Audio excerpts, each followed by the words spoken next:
我最中意嘅題目形式都係視訊題，因為喺做視訊題嘅時候，除咗可以見到選項啊，同埋個題目嗰個問題，仲可以一齊睇動畫同埋聽音頻嘅，我就覺得好似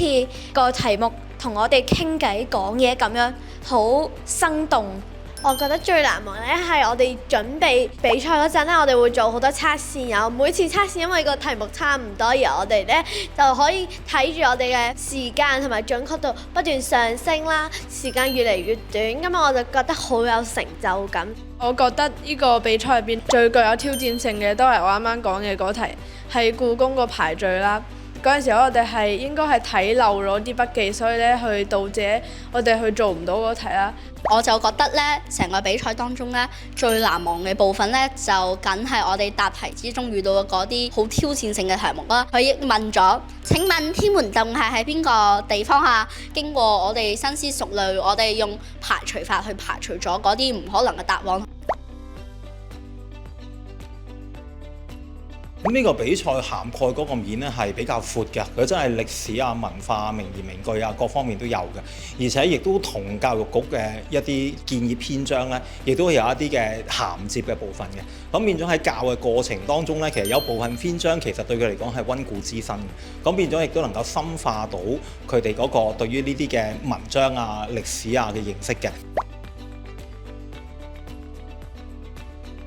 我覺得你哋嗰個分類分得好好啊，有歷史啦、文化啦、地理啦，入邊有好多其他唔同嘅內容，譬如文化入邊會有中國嘅婚姻嘅一啲嘅內容啦、非遺啦、武術啦，呢啲其實對小朋友個生活咧係息息相關嘅。我覺得呢個比賽入邊咧，我最印象深刻嘅知識咧就係各種中華文化嗰啲細節啦，譬如咧，我哋過年嗰陣時咧，我哋去親戚屋企去拜年啦，咁咧我哋就要去諗用咩祝福語啊呢啲，同埋咧入邊咧嗰啲含義係有好多唔同嘅意思啦。而對我嚟講，就係覺得我哋學到咧就係呢個臨場嘅隨機應變能力啊，因為你唔知你喺題目度會唔會有啲自己唔識啊或者唔了解嘅一啲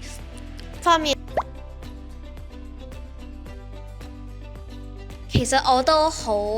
贊同同埋中意呢一種嘅形式嘅，加咗好多唔同嘅題型嘅話呢，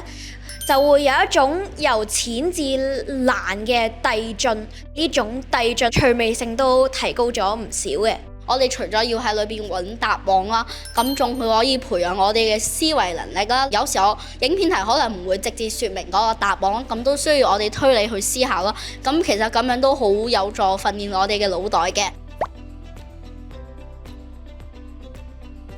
一路去升到上高班，好似而家咁嗰幾位同學去到6年級呢，就反過來同老師講啦，不如咁啦，而家我自議題目，我做 Kahoot 做 quiz， 我整俾啲師弟師妹一齊玩啦。咁變咗喺個過程當中，佢識得自議題目呢，其實佢升咗去另外一個層次。咁我哋亦都知道你哋嘅比賽其實喺而家嘅學界入邊都有好多學校即係好積極咁去參與，亦都係一個學界入邊好重視嘅比賽。咁所以我哋都希望參與其中啦。希望嚟緊能夠可以做多啲同我哋原有嗰啲嘅古詩文課程啊，或者係一啲嘅文化課程咧，能夠銜接得更加多，咁就能夠可以將呢一個華穗新傳嘅知識咧喺各級普及開去，咁亦都令到啲學生咧能夠更加投入參與。